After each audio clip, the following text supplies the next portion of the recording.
welcome to Something's Off with Andrew Heaton.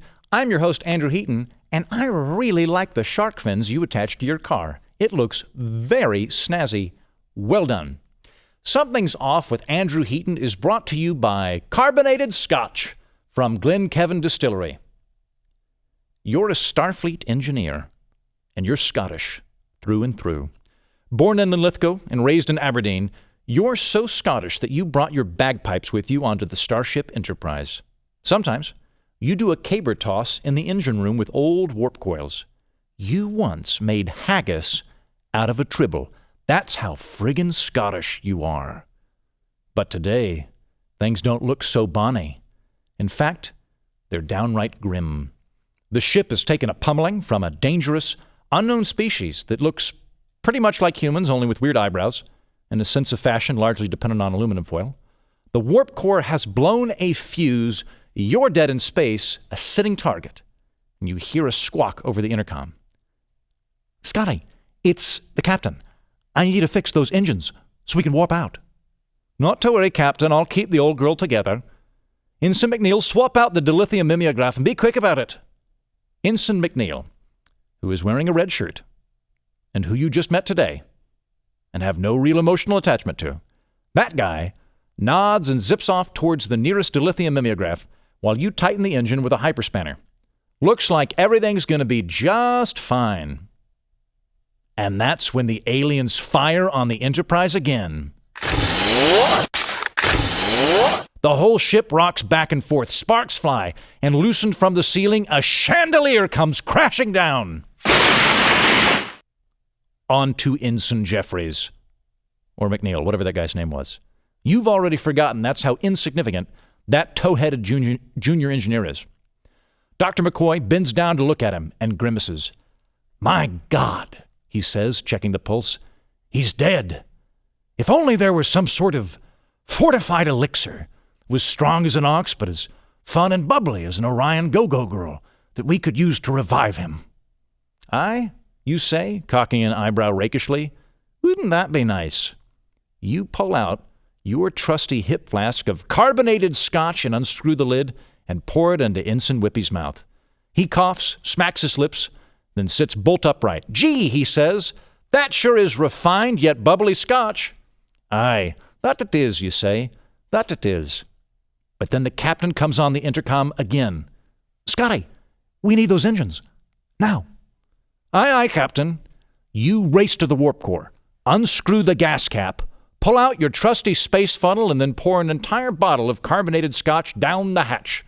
The Enterprise roars back to life, and the engine purrs like a cat on its fifth snort of Molly. A spry yeoman walks by in a miniskirt, which is also nice. Good job, Scotty, says the captain. But now we've got a bigger problem. We're due at Starfleet prom in an hour, and Spock still can't dance. I, you say? I have an idea. Good thing you've got carbonated scotch. It's a beverage fit for kings, drunks, and Starfleet officers. Distilled in Hoyt's Asphalt District, it's got all the peaty goodness of a non-name brand scotch and twice as many bubbles as champagne. Also, makes pretty good paint thinner. Yes, indeed, carbonated scotch from Glencavan is one of the finest liquors to put in your scotch arsenal. Carbonated scotch from Glencavan. It's like the whiskey is screaming.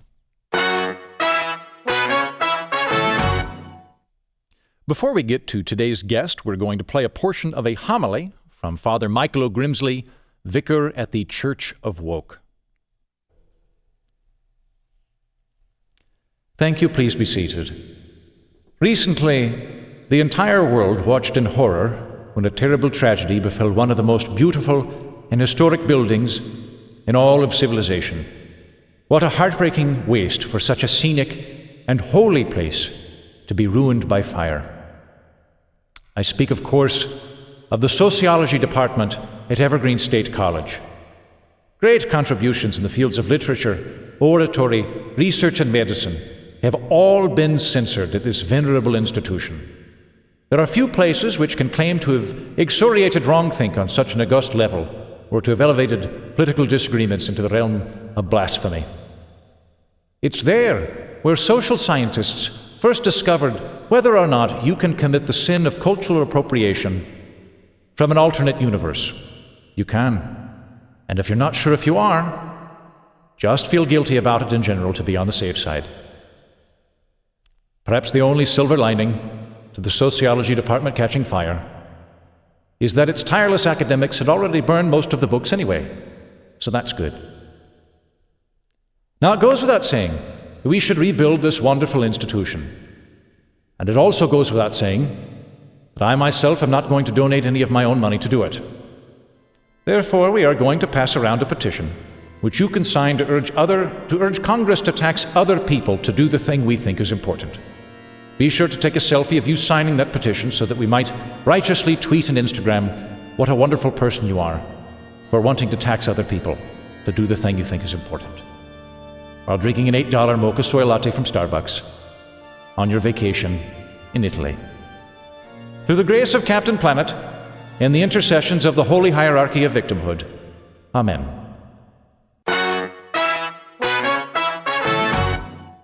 A couple of weeks ago, President Trump nominated Herman Cain for a seat on the Federal Reserve Board. Herman Cain, as you will recall, was one of the more fun characters in the 2012 Republican primaries and may or may not have cribbed his entire presidential tax plan from SimCity.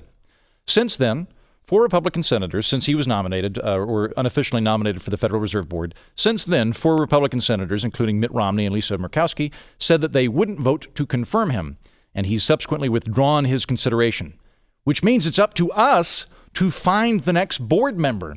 And I hereby nominate my friend and economics mentor, Gene Epstein, who joins me today. Gene Epstein is the director and moderator of the Soho Forum, and he's the former economics and book editor at Barron's.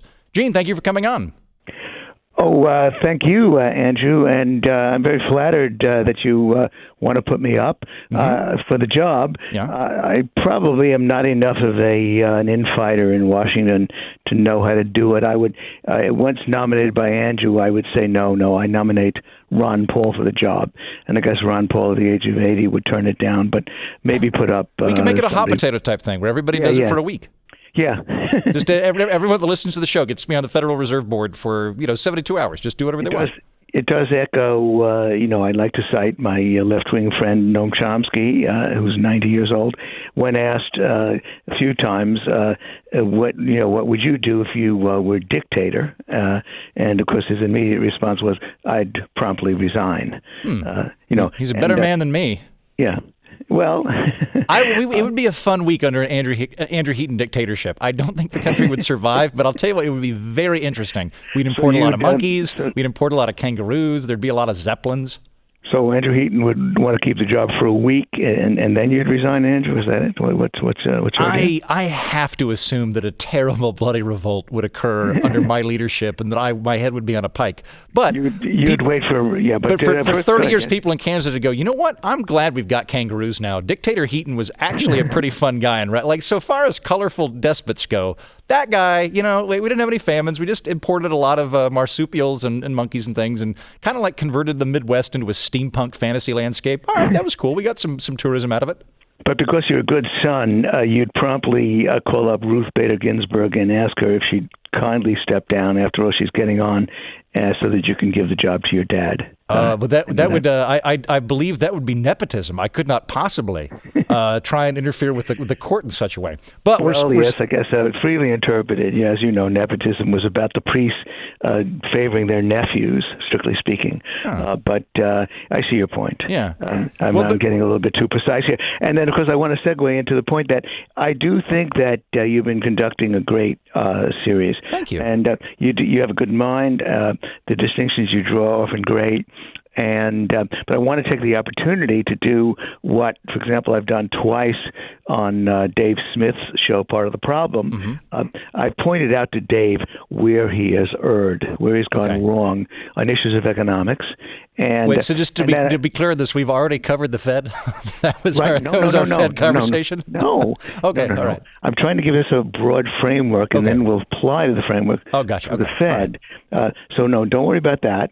You've you've committed to the listeners that I'm going to opine on the Fed, and I'm definitely going to. Okay. But to give them the framework, the framework that you generally abide with, but sometimes abandon, as you did, for example, when you were interviewing Arnold Kling about his own formulation about libertarianism. The framework for libertarians is rights and consequences. And I don't want to be Tony. I don't like to use the word utilitarian because it has a special meaning. Mm-hmm. Rights and consequences simply means that for libertarians, indeed, as Arnold Kling emphasized, libertarians care about rights. Absolutely, just as you do, Andrew. Mm-hmm. But I believe that Arnold, and then you piled on, basically castrated the libertarians by assuming that all they care about is rights. I've occasionally heard you say, "Oh, well, libertarians just say, hey, you can, government can't intervene. That's intervening on that's trampling on our rights. They're just a bunch of knee-jerk libertarians." It's a cardinal rule of trying to deal with thinkers and with patterns of thought, to deal with the best version of it, not the denuded version. And so I think that's what you were doing with Arnold. And I could even deal with some of Arnold's examples and point out that he was leaving out the fact that every libertarian has got to care about consequences. And the irony about talking about consequences is that, indeed, there are always consequences for individual rights, yes. But consequences, of course, takes in a whole lot of other stuff. If we had a free market economy where property was important so that human rights could be exercised, but if that free market economy led to absolute hunger, of the starvation and impoverishment of the broad masses of people, I don't know how readily you and I would want to support that vision. Mm-hmm. So I think that almost anybody, aside from the most absolutely selfish Ayn Randian types, could possibly avoid consequences of a free market society for the material well-being of people. Similarly, when we talk about guns, we care about deaths. We care about the consequences to human life, not just that there's a default position that people own guns. And when we talk about the Federal Reserve, we're not just talking about material well-being and prosperity of the economy. We're also talking about the stability of the economy, also important. And so all of those things come into play. And therefore, when we basically take a little sideswipe at libertarians and say, oh, they're just a bunch of rights people. Indeed, you can run into a few fanatics like that. All they want to talk about is property and rights. It's unfair to categorize libertarians in that way because you want to talk about libertarianism in its most robust version before you criticize it, not in its denuded, castrated, eunuchy version. So that's my correction to you when you were, for example, talking about, Arnold Kling's categories have a great deal of, heuristic value. I mean, I could get into. I don't want to. Well, I stand by that. If I might just kind of bring in anybody that's new to the program, because I think we had Kling on pretty early on. I think he was in the first month or two. I don't want to try him in absentia too much, but go ahead. Yeah. Yes. Well, so if you're new to the program, the value that I see in Arnold Kling, which is a great episode, and I do think that he's got lots of heuristic value to it. What Kling makes a distinction with is not talking about what we should do, but how people think. So not the ontology, but the epistemology of it, to use some clunky terms here. Yeah. And he tends to draw this distinction that when you're confronted with a basket of facts, if you're a progressive, you tend to see the storyline as oppressor versus victim. That tends to be the filter that you're looking at data through. Conservatives tend to see a filter of civilization versus barbarism or entropy or outsider, but it's civilization versus anti-civilization. And libertarians tend to view things in terms of is it coercive or is it voluntary? Now, I think the distinction worth pointing out here is that is a different thing than arguing the values-based thing. In that situation, we're really getting into how does someone tend to look at a situation? Well, you confused it. Forgive me, Andrew. Okay, you made that point. I take it you stated your position there. Mm-hmm. So let me deal with it. The point is, libertarians tend to view it through the lens of freedom, rights, individual rights. Is that what you said? Okay. Yeah. All I'm trying to tell you, and I could use one of Arnold's examples to show I was mistaken, is that no, that's what castrated thinkers. So that's what denuded thinkers who who call themselves libertarians do.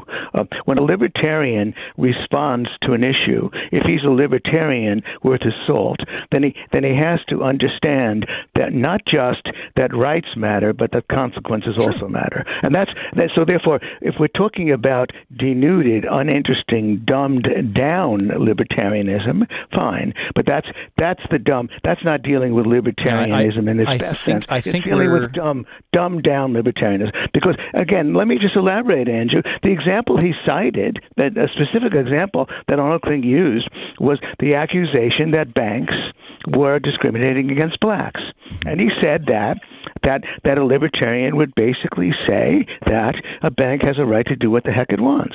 And then although in fairness, he added, although a libertarian might wonder whether the data were right. No, that's not how a libertarian responds to that statement. A libertarian will understand that a libertarian who actually is a libertarian will understand that. But if you want to reduce the world to dumb ideas that all that matters is to say that it's okay for a bank to discriminate because a bank has a right to do what the heck it wants, fine. But that's not the view of libertarians. And my point is that a libertarianism that means something in the world has to recognize that rights are primary, and that's that's indeed. But they're not the only thing. Rights are not the only thing, because obviously, if the whole world makes it impossible for blacks, Jews, Chinese, and Japanese to borrow money or to function in this world, we've got a problem on our hands, something to really worry about. If on top of that, if the Marxists are right that the market society leads to impoverishment of the masses, we've got a problem on our hands. So it's simply impossible for a libertarian to do without consequences. That's all. Well, I agree with you, but I think there's a certain amount of talking past each other going on here. Yeah, okay. I know. Let me going to keep repeating is that somebody who emphasizes rights is only going to say full stop, duh. Well, no. Hold on. Let me try and illustrate my point, because I think I don't disagree, and I agree with you wholeheartedly that you should engage with the best argument on behalf of any perspective, right? You should. One of the things I don't like in media is people tend to. That's all I'm saying. Yeah. No. 100%, and I agree. I worked for Reason for a while. I think that there's different flavors of libertarians. Some are deontologists, some are utilitarian. I think most that I know are consequence-based, which is a very fair assessment. It's impossible to avoid consequences. But all right, look. Again, but hold on, so here's what I want, because I think the value to Kling is not in his portrayal of what people would vote on. It's not a values-based thing. This is the example for how I'm trying to use these filters here. If we were to go back and look at the election between Rutherford B. Hayes and I don't know who he ran against. Let's say Grover Cleveland. I'm probably dead wrong on all of this, right? Mm-hmm. If you were if you were a religious scholar, you might look at that election and go, what were the concerns in this election? Well, I think it might be between whether it was the new Catholic immigrants coming in or whether it was Protestants, and this is a referendum on religion. If you're an economist, you might come in and go, I think that election was really more of a referendum on the gold standard versus the silver standard. If you're a civil rights person, you might come in and go, no, I think this was more of a ideological construct. What we're not getting into is who's right in this situation, who is the good candidate or not. Rather, just what are the data points that strike you when you're interpreting a situation. And I think those are valuable insights. Okay, good, Andrew. Look. All I can say is that obviously, anybody who's doing history, if you're doing history, the fact that you have a background as an economist, I, for example, have recommended the book Why about the Holocaust, and it's written by a guy who's got training in economics. Actually, oddly enough, I think he misses the boat on because he's got a Keynesian approach, but he does indeed cite numbers about how wealthy the Jews were, for example, in early 20th century Germany. So he brings something valuable to it. But it would be a pretty dumb book if he reduces it to economics. Look, Andrew, in a way, I guess it's a matter of style. All I can tell you is that really all you're doing is repeating the old joke about the economist, the engineer, and the chemist who are marooned on a desert island and find the can of tuna, and of course the punchline is the economist tells them, you guys are missing the story altogether. Let's assume we have a can opener. In other words, you can parody the foolishness of different patterns of thought. But okay. I mean, if you want to have it that way, all right. But all I'm trying to say is that if you want to deal with libertarianism and what a libertarian needs to deal with the world, then I guess you agree with me that while, for example, when Milton Friedman said about drugs, the government has no more right to tell me what I put in my mouth than it has to tell me what comes out of my mouth, sure. He was making a key point about human rights. However, he also, of course, felt obligated to point out that that the world is not going to come to an end, that we won't have lunatics on the street if we completely legalize drugs. The consequences of that action were also important, but what it means, for the most part, usually when rights enter into it, what we're trying to argue is that this is not a level playing field. If you're going to tell me that I'm going to be put in a cage because I'm taking drugs or selling drugs, then you better have an overwhelmingly good justification for it. So that's how rights enter in most of the time. But we're still obligated to point out what the consequences are of, for example, completely legalizing guns or legalizing drugs. So if you go with that, that's fine. I won't browbeat you anymore about Arnold Kling, who's obviously a bright guy. I do think that his example was very poorly chosen. He said that libertarians would say only about the banks that supposedly discriminated, that the banks can do what they want, and that the libertarian. The fact is that you can say much more about that, and you do care about the consequences of that if it's true. And of course, the key point, which Arnold probably is aware of if he's read Gary Becker or Thomas Sowell, is that by and large, capitalists do not discriminate because there's a huge financial penalty imposed on any capitalist who does. And we could elaborate on that, and maybe you, of course, understand it right away.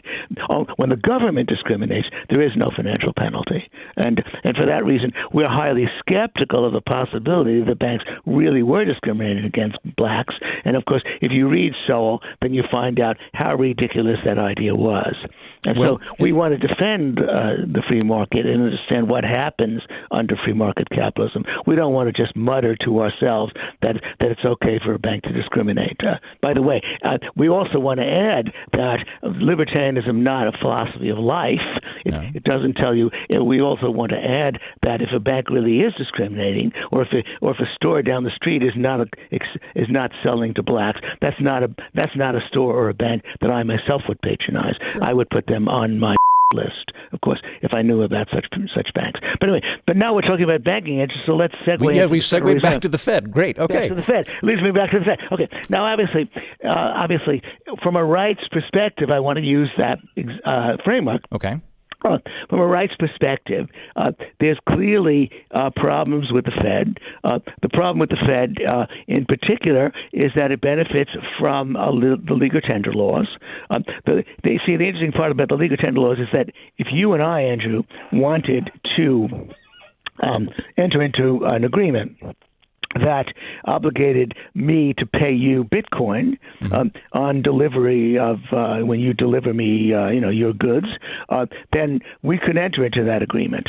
But it would be difficult for me to sue you in the courts and enforce it, or you to sue me and enforce it.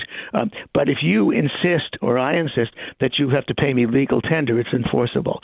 So there is a benefit the Federal Reserve has by ruling the money supply that is protected by legal tender laws, and that abridges the rights of us all. So I want to make sure that I understand some of the terms going here. So is legal tender law, that's the idea that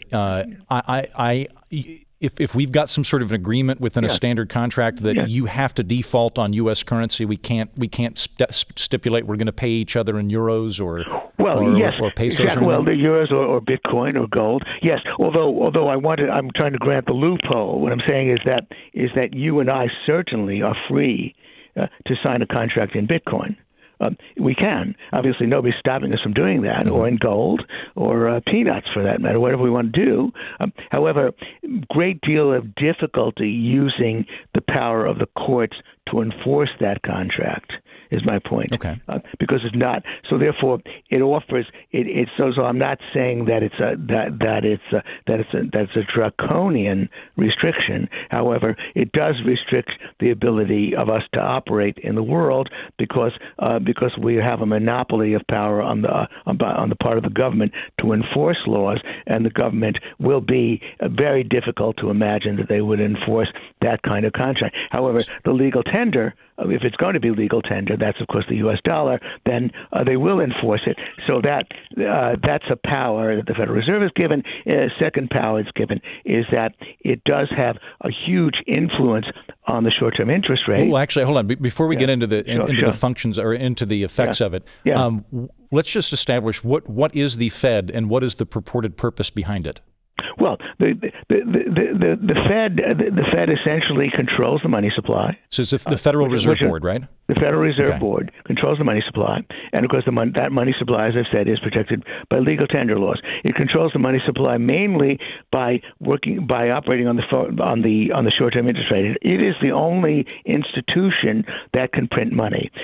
So the Treasury does not print money then? No, okay. No. The Federal Reserve prints the money, okay. and in effect really provides that money to the Treasury, and by buying the Treasury's bonds, buys the Treasury's bonds through its unlimited ability to print money. And but if you and I tried to print that money, we would be counterfeiters. Right. And the punishment for counterfeiting, as Murray Rothbard, the great free market economist, once quipped, if the government catches a counterfeiter, nobody's going to sing a mantra about how there were no playgrounds in his neighborhood when he grew up. That guy's going straight to jail. Yeah. You try to counterfeit the government's money, my God, forget it. You're worse than a mugger and a murderer. So it's very severely punished. So it has the power to print money, and then because it has the power to print money, it has the power of a credit, and because that money of course is released when credit is released, and then it can set the short-term interest rate. So it has enormous power, and that power is power over us, and to that extent, it is.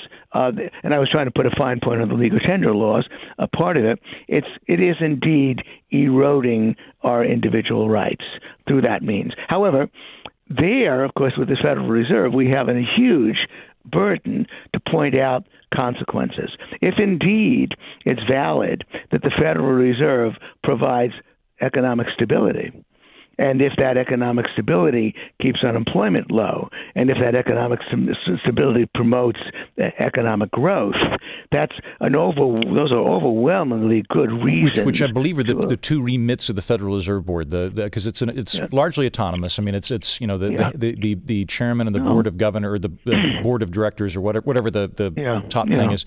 It's appointed by the president, approved by the Senate, I guess.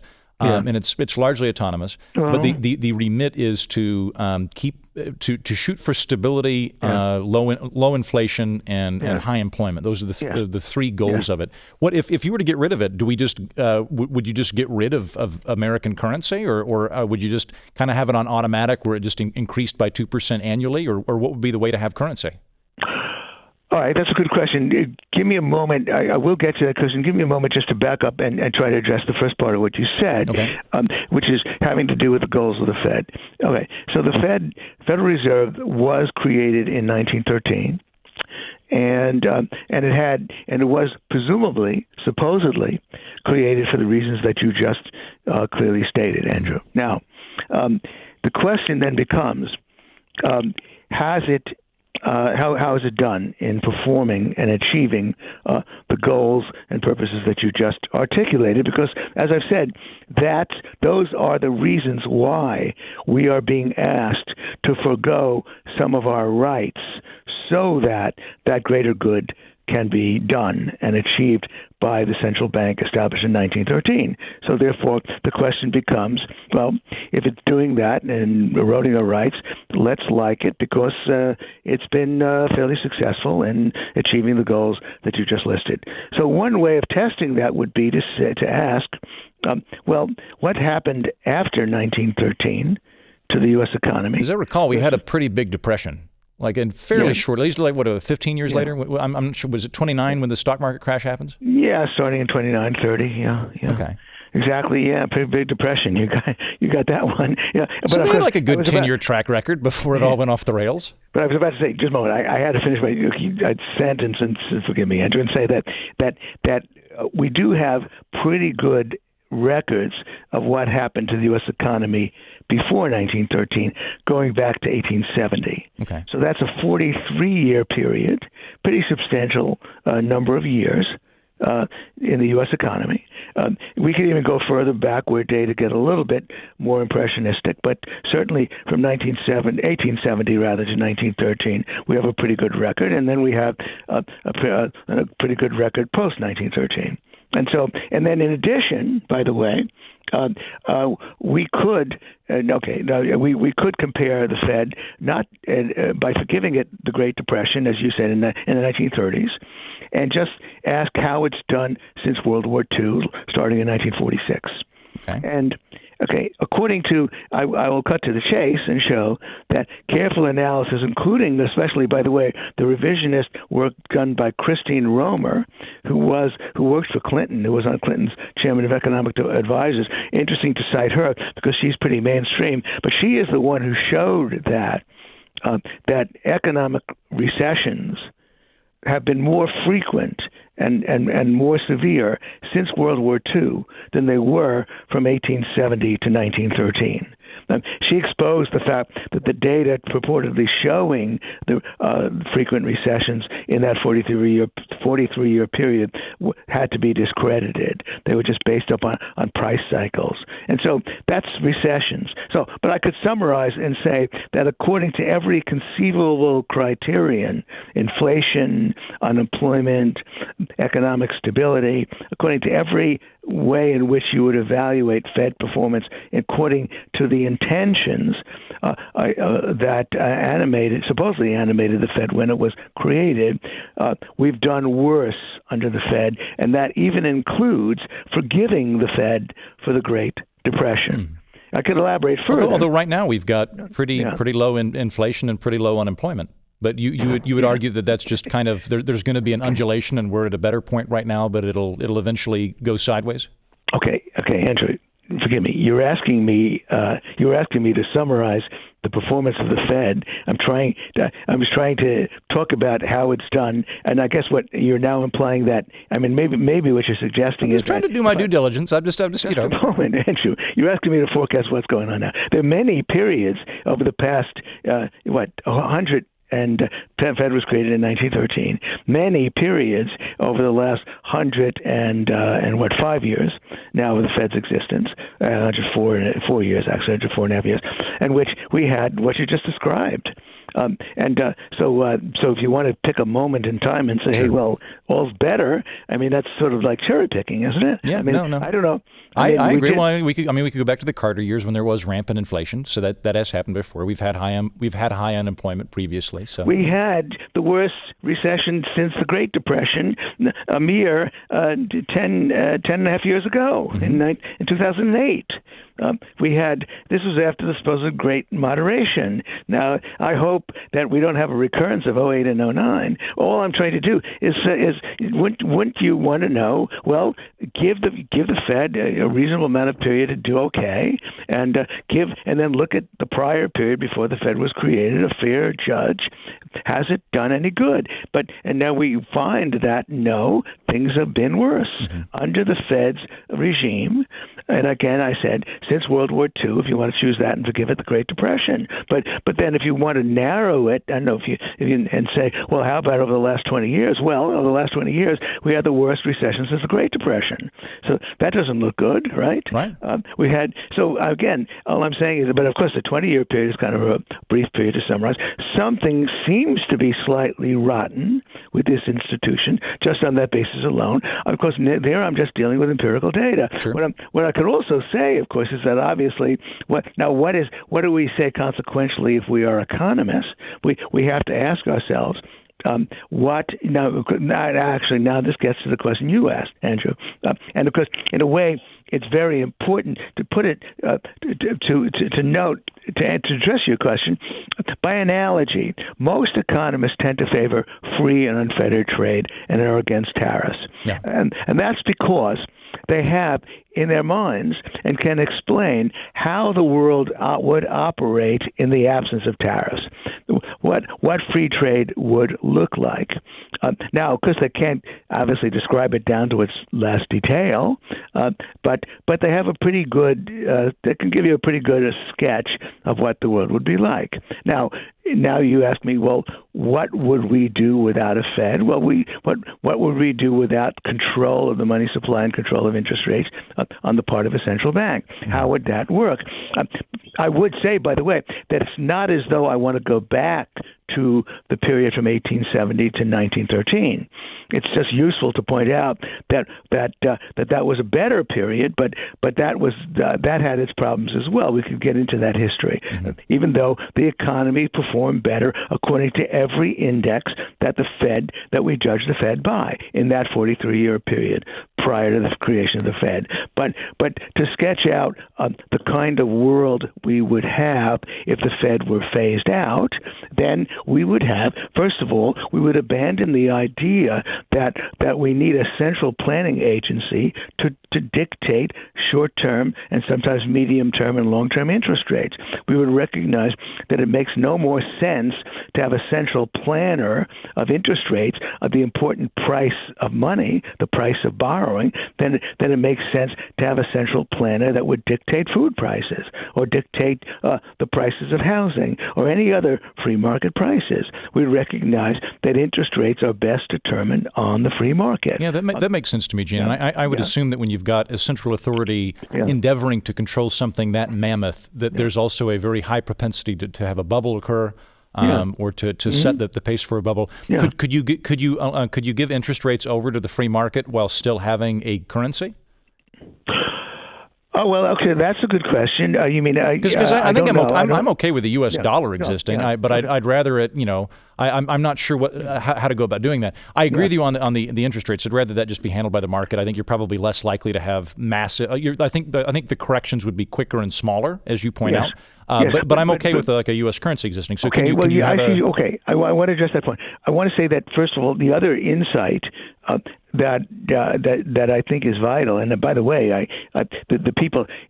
Forgive me. By the way, I probably got a little bit of you. By the way, when you did that imitation of a libertarian trying to sell a used car to someone, or not a new car, you're a dummy for that. That's occasionally me, Andrew. So I want to apologize. And actually, I find that I especially get impatient with the Bitcoin and cryptocurrency enthusiasts because they start talking about how this is just putting money to just incredible. We're just discovering what money is. I mean, my friend Jeff Tucker sometimes talks like that. So the other crypto coin enthusiasts talk like that, and I try to say no, we really know a lot about money and what it is. It is only a medium of exchange. It's not a store of value. Stocks and bonds in an advanced industrial economy are a store of value. Only a lunatic puts his money into money. Right now, of course, you can speculate in Bitcoin, but that's because it's not yet money. But getting to your point, what I want to try to explain to people is that money is inherently a network commodity. By that, I mean that the money that becomes the popular money is the money that you and I want to hold, and you and I make it popular by wanting to hold it. And so the point is that that's why gold became the dominant money. Secondarily, silver. Mises pointed out we never quite got a test as to whether there could be two monies: the abundant poor man's money and the gold, which is a rarer form of money. But we find that people gravitate to what is the medium of exchange that's most popular. Obviously, you and I don't want to hold a medium of exchange that's least popular. Perhaps you're familiar with the famous British prisoner of war camp where they started to use cigarettes as money. And cigarettes very quickly became the medium of exchange. That's what lots of people smoked, and so obviously it wasn't the best kind of money, but it's what they had at the time. So therefore, if you're now asking me about the dollar, I'm only trying to assure you that that actually what would happen is there would be only one money, maybe two monies. A few eccentrics and fanatics would trade something that nobody else wants, but by and large, people are sensible and they want to hold and trade with the money that everybody else wants. And it's an interesting fact that in the world of international trade, the free market of trade, by and large, the free market, by and large, they trade in dollars. They have short pencils. The balkanization of money that governments try to cause, the euro, the Canadian dollar, the yen, the Aussie buck, those are not the currencies that international people trade with. It's not just that oil is priced in dollars. It's that virtually every other commodity is priced in dollars. I use that as an example to show that the same tendency exists, even in an age of national currencies that try to balkanize money. Even today, the traders in commodities trade in dollars because that's the handiest currency. So now, why would I have a problem with dollars becoming the currency? I guess it's conceivable that you could put some clamp on government's desire to print more of it. But you do see that you're handing a gun to a baby. Basically, the history of money is that the kings wanted to fight their wars, and they had to finance their wars, and you can only do so much with respect to taxing the people or borrowing from the people. And so every major war, and certainly it's no coincidence the U.S. entered World War I a few years after the Federal Reserve was created. Every major war has been financed on printed money. Right, because you can print more of it in order to devalue the amount of you've got a larger money supply, so the money itself is worth less. Ergo, if you've got a bill for $2 million, you devalue the supply itself. You now don't have to actually pay what you originally agreed to, so you can do that. Yes. But if you got rid of, I would think that if you got rid of a autonomous board of people that are desirous of keeping inflation low and just kicked it to Congress, Congress would probably have inflation every election. It would become a lot more political. It would become it would be, if it was advantageous to have inflation, then you'd see that more often. So what would the workaround be? Well, we would allow a free market in money, and we would abolish the legal tender laws. Okay. So we would have a dollar, but it wouldn't be a monopoly. You could use it, but you could have other currencies as well. Yeah, and then it would become. I think that we would go through a period in which the market would sort this one out. I actually see a lot of hope for Bitcoin. I do think that it's conceivable that Bitcoin could be the money of choice. The point is, though, that there are those who seem to believe that the balkanization of money is inevitable on a free market, and I think that's a very tragic mistake that they are making. The free market, just as the free market basically ended up with gold in all the advanced countries of the world, there was obviously seashells, there was obviously all kinds of other kind of money, and cigarettes in the prisoner of war camp, but the market would sort it out, and I would trust a money like Bitcoin, because Satoshi Nakamoto, who developed Bitcoin, who actually showed evidence of having read the Mises and the Austrians, solved a certain important problem, that you and I could form a company and issue Heaton Epstein money. Probably the large denomination bills would have my picture and name, and your smaller denomination bills with Andrew's name. Me strangling a bear on the back or petting a bear, I don't know, but it would look really cool. Exactly, we're performing a service. Yeah. But then once they start using our money, how are they going to trust us not to devalue the currency and print more of it, which would enrich us? Because now we have the power to print the stuff. Now, Andrew and I, of course, are people of unimpeachable moral rectitude, and so they could trust us. I get that a lot. But my kids, Jim Epstein, I don't know if you could trust him. What happens when I die? Wouldn't trust him with my bike. Exactly. And what happens to Andrew Heaton's offspring once he has them? Yeah. So, and what are they going to do? So what's going to happen to the... So my point is only that you really couldn't trust a private issuer of money to not to devalue the currency, because there's clearly a huge incentive to do so, because suddenly he has the power to print money that gives him a lot of wealth. And that was, by the way, a huge mistake that Friedrich Hayek made when he talked about the denationalization of money, privatized money. Satoshi Nakamoto came along and actually invented a program that's unbreakable, such that there can be no more than 21 million units of Bitcoin ever in the world. That was his big breakthrough. That's inviolate. Right. So it can't have inflation. Yeah. Yeah, you can't. Now, a lot of people are disturbed by that, and I was initially shook up a little bit myself, because in the world of gold, you would have a gradually increasing money supply, because at least for quite a while. I mean, there's more gold in the ocean, for example, than gold that's been discovered so far. So there would be a kind of a push and pull with gold. But I believe that if you were to think about it, there's absolutely no reason why we couldn't live in a world in which there would just be 21 million units of the currency. And, of course, that would mean that wages and prices would fall over time. But we could live with that. We'd recognize, of course, obviously, that you and I might be earning half as much as our counterparts did 30 years ago, but prices are 1/10 as much. So we're hugely richer. And I don't see that it would be very difficult for people to adopt to that kind of world. So if because unfortunately, we're going to have to wrap up in a minute due to time constraints. But just to make sure that I've understanding you so far. Yeah. There's sort of a few different things we're unpacking here. Yeah. The Fed itself, the function of trying to centrally plan interest rates has a lot of folly built into it. You could have a U.S. currency that's either cranked out automatically at a given rate. I think that's what Friedman was in favor of, was sort of just an ongoing 2% inflation rate, or alternately he wanted to do some kind of commodities basket.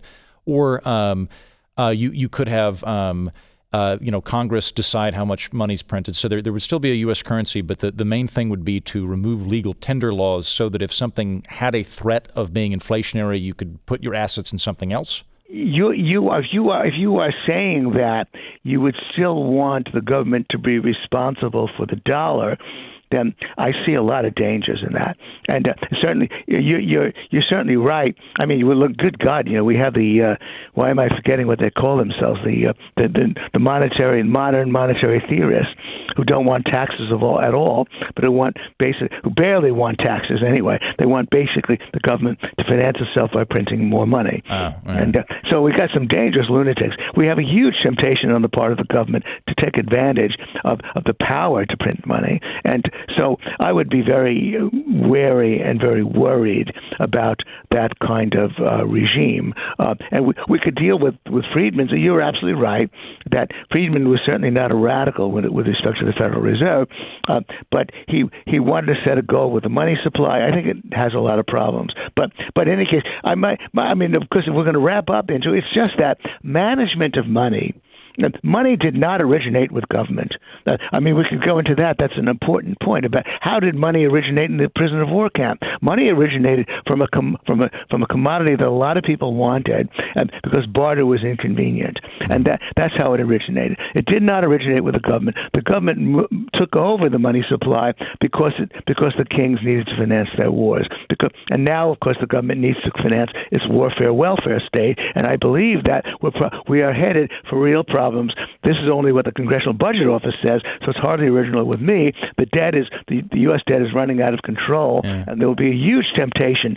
And Greenspan pointed this out: huge temptation by approximately 2030 or 2035 for the government to start printing money in order to finance the U.S. debt. That would cause inflation. That would cause lots of problems down the road with respect to allowing the government this power. But if we abolish the legal tender laws completely, and if we allowed and if we said then that all contracts are binding, whether they're in gold or in Bitcoin, and that courts are obligated to enforce those contracts, that would be a huge opening to bring about a freer market in money. And that would essentially be a competitive element to keep inflation from happening, because you would know that if you did inflate the currency that you have, the dollar, whatever it is, people could bolt over to a different currency, as opposed to now where there are restraints that basically force you to stay in that pool. Yeah? Yes, but I would even that's well put, absolutely. But I would even say that probably what would happen is that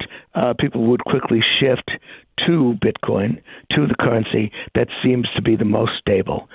They would start using it more. There would be more contracts formed in Bitcoin, and I believe that it's essentially. By the way, Charles Murray. It's analogously Charles Murray in his book of what it means to be a libertarian had a brilliant mind game where he said, let's say you allowed any business that wants to opt completely out of the regulatory state, as long as they made it absolutely clear on their on the storefront or on the factory front in every product, we do not abide by any government regulation. Whereas there could be competing businesses that would say we proudly abide by all government regulations. Once he took that mind thought with him, he pointed out that probably the businesses that abided by government regulation would have real difficulty surviving against the businesses that didn't, because the businesses that don't and didn't would have a huge cost advantage over those that do. It was a good analogy. Similarly, as I say, if a free market in money could compete with the U.S. currency, then, and as you said, if the government starts to inflate, I think there would be a real problem. You're saying, well, maybe the government leaders would be smart enough to know they better not inflate, but I don't think they're that intelligent. So but that's a prediction. Anyway, you've helped me sketch this out, Andrew. I wanted to get to just make one final point about something else, which is that I was really surprised that Jerry, changing gears altogether.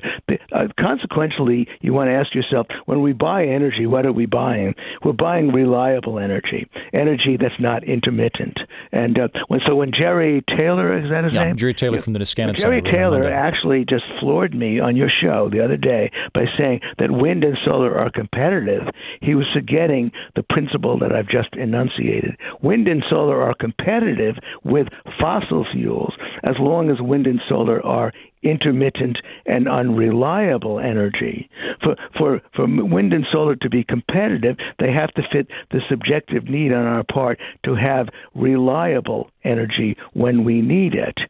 And for that, and the reason then why wind and solar are far, far from competitive, why they would cost a fortune, is that you need either fossil fuel backup, which is what you have with wind and solar now, so that wind and solar adds virtually nothing, or you need batteries. And if you actually do some back of the envelope calculations, the batteries would cost trillions of dollars to be there, to back up days when the wind doesn't blow, and times when the sun is not shining, cloudy days, night, all of that. And on top of that, by the way, to produce those batteries, you'd have to use an incredible amount of fossil fuel. Gene, unfortunately, I do have to cap you off there, because I think you and I could probably keep this one going for another 45 minutes, which I would enjoy, but unfortunately I'm on external restraints. But I loved having you back on the program. Thank you for coming on.